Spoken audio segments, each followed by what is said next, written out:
Gracias.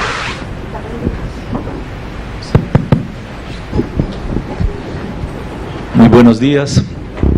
En primer lugar, quiero agradecer a las autoridades de la Universidad de AFID y en particular a Ulises Cuellar y a Sara Moreno por esta invitación a conversar con ustedes hoy.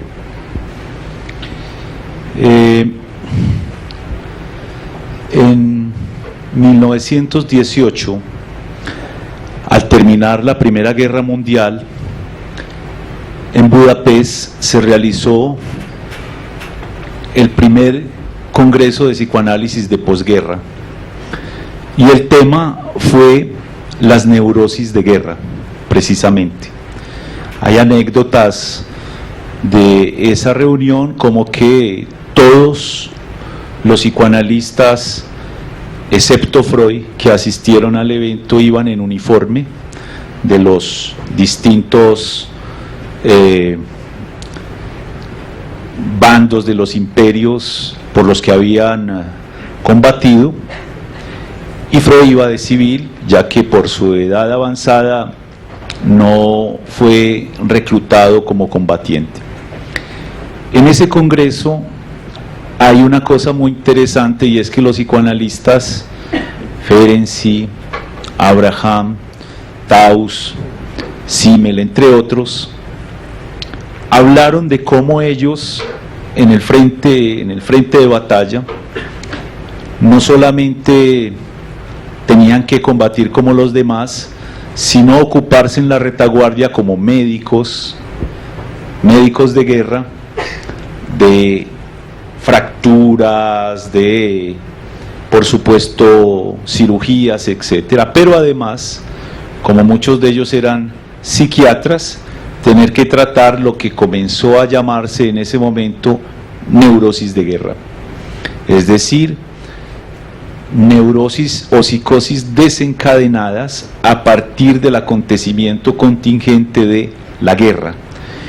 Y en la correspondencia de estos psicoanalistas con Freud, que no se interrumpió, que iba y venía, Freud lo sostuvo en esa correspondencia cada uno de ellos de manera muy personal, cuentan las condiciones en las cuales ellos tenían que trabajar y que sin embargo no querían renunciar, más allá de la causa militar, política, etcétera, la causa psicoanalítica.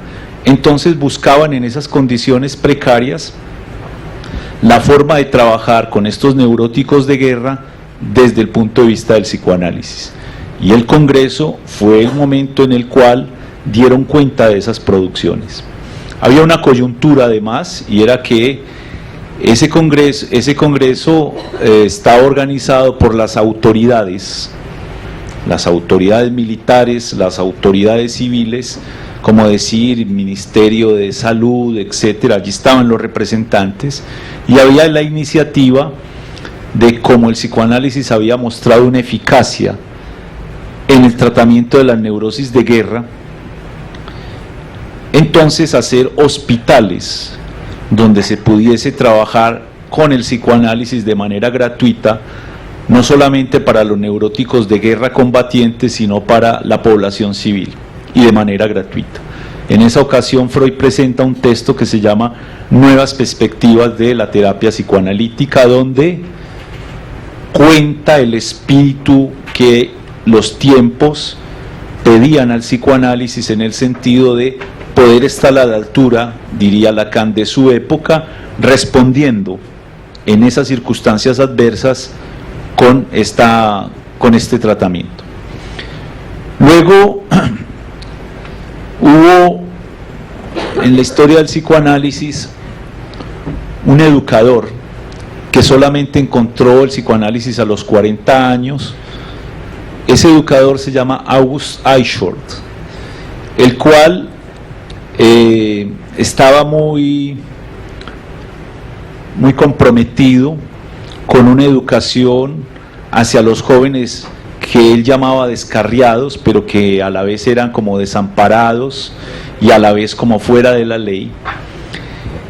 y había creado unas guarderías en Viena, nunca salió de Viena, unas guarderías donde se hiciese una educación menos autoritarista y que en cierto modo hiciese un contrapunto a unas guarderías militares, o lo que llamaban en la época con otro sentido paramilitares, porque era de un régimen militar y al servicio pues como de poderes. Y esa creación de ese educador le llamó la atención a Anna Freud, quien lo invitó entonces a la Sociedad Psicoanalítica de Viena, conoció a Freud e inició un análisis. Luego Eichhorn, al finalizar la Primera Guerra Mundial, también por parte de las autoridades de la ciudad, fue llamado a que creara una institución para trabajar con más de 1000 jóvenes que después de la guerra invadían la ciudad, dedicados como al vandalismo, como a la indigencia, como a la criminalidad. Y Eichhorn, desde el punto de vista del psicoanálisis, trabajó con estos jóvenes.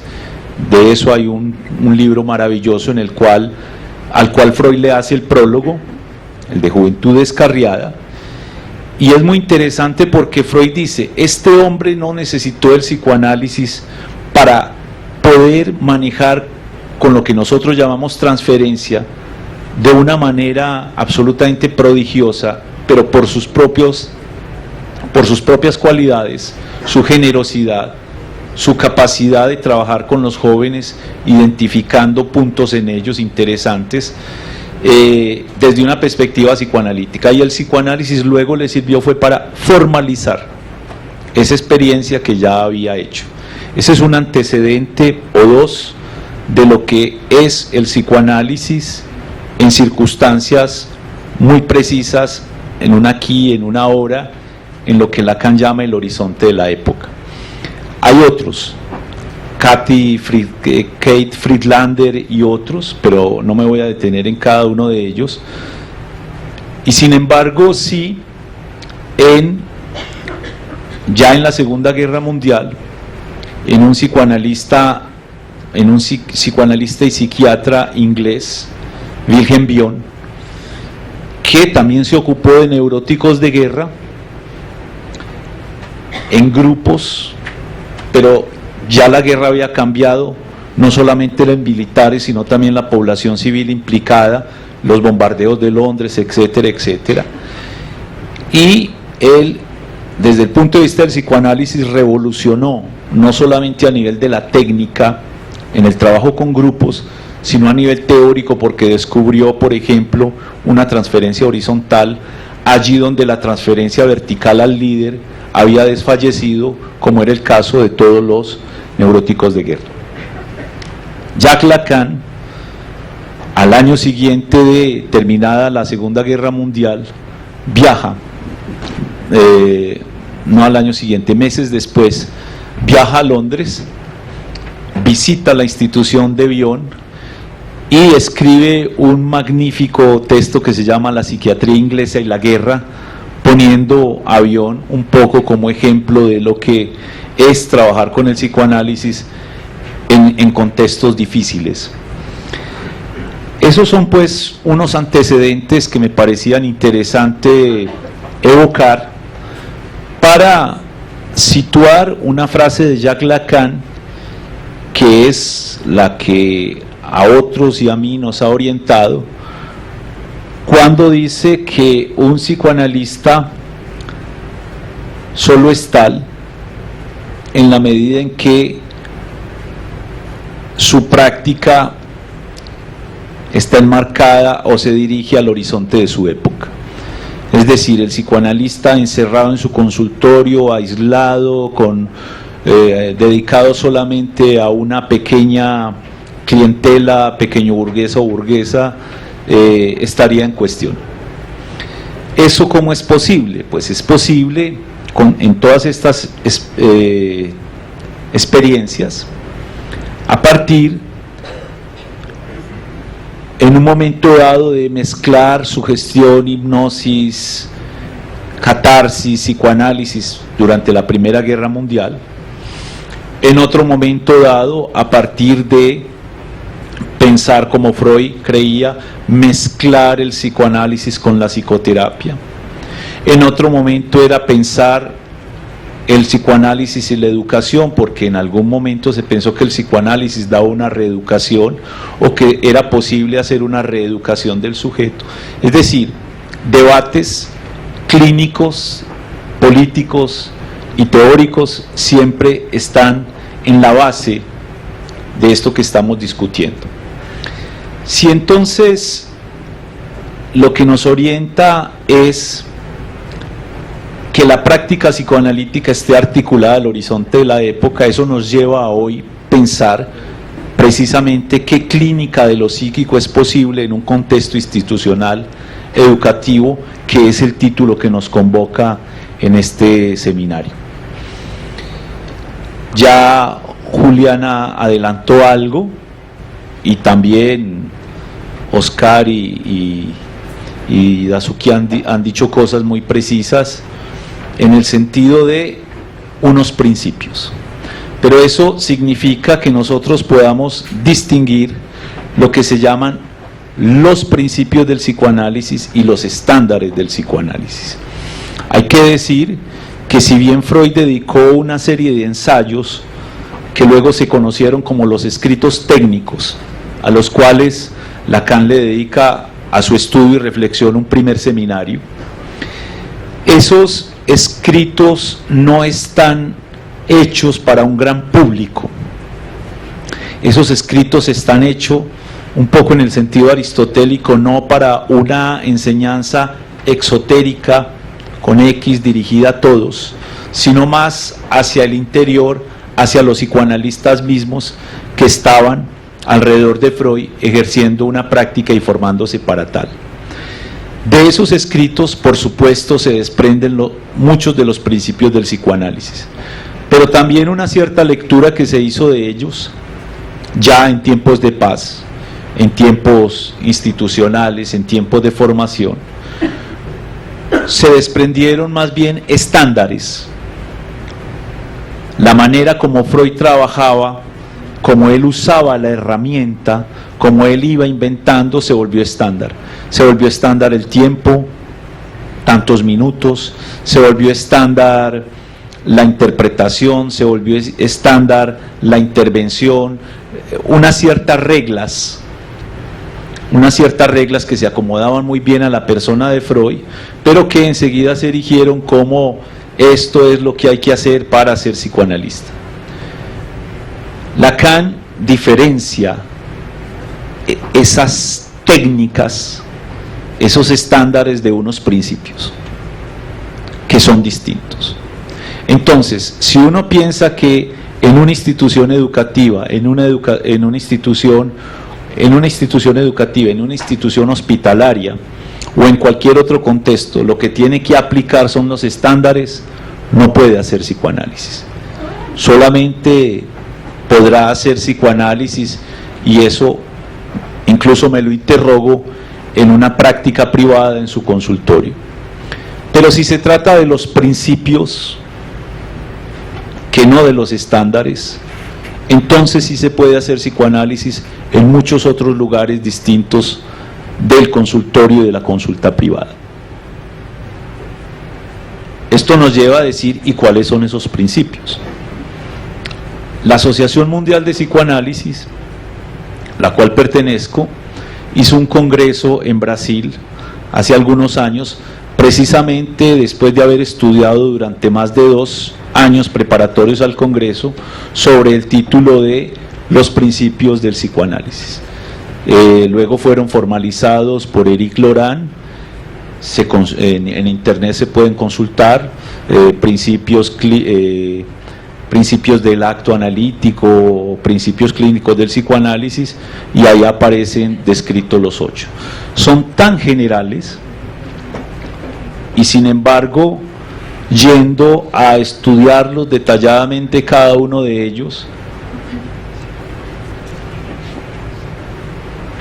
esbozan lo que sería una práctica lo que sería una práctica más allá del consultorio, más allá de los estándares. Digo que son generales en el sentido de que cualquier psicoanalista se podría reconocer en ellos. Y sin embargo, su aplicación no puede ser generalizada a alguien que no tenga una formación psicoanalítica. No es que un psicólogo de cualquier orientación puede tomar los principios y aplicarlos, porque no es una técnica. La técnica sí, el protocolo sí. Incluso sabemos localmente que hay instituciones de enseñanza técnica como el SENA, que tiene diplomados en los cuales alguien sin ninguna formación psicológica puede aprender a aplicar los test y los protocolos inspirados en el DSM, en el Manual Diagnóstico Estadístico, lo cual me parece que debe inquietar por lo menos a los psicólogos, que van a tener competencia de mano de obra más barata que ellos. Ahora, cuando ya no se trata de la técnica, sino que se trata de los principios, se requiere una formación. Así sea para el ejercicio en un contexto educativo, así sea para el ejercicio en un contexto hospitalario o incluso en un contexto social, en una fundación o en cualquier otro lugar que quiera aplicar esos principios del psicoanálisis, digamos, a una terapéutica. Se habla de la transferencia, se habla del manejo de la transferencia, se habla de que el psicoanálisis esencialmente es una terapéutica basada en la palabra. Se habla también en esos principios que se requiere una presencia, es decir, que el psicoanalista allí también ponga el cuerpo, porque no solamente se trata de palabras, sino también que en la transferencia requiere un soporte material preciso. Se habla de la duración, no solamente de las sesiones, sino de la duración de un análisis. Se habla de lo que es un fin de análisis en un contexto, de acuerdo al contexto donde se vaya a aplicar. Se habla de la formación misma, es decir, yo los invito a que los busquen, los estudien, los trabajen, particularmente el equipo que arma este seminario y que arma la atención aquí en la universidad para los estudiantes, porque ahí, si se quiere, a mi modo de ver, tienen un mapa preciso de precisamente qué clínica de lo psíquico es posible en un contexto institucional educativo. Muchas gracias.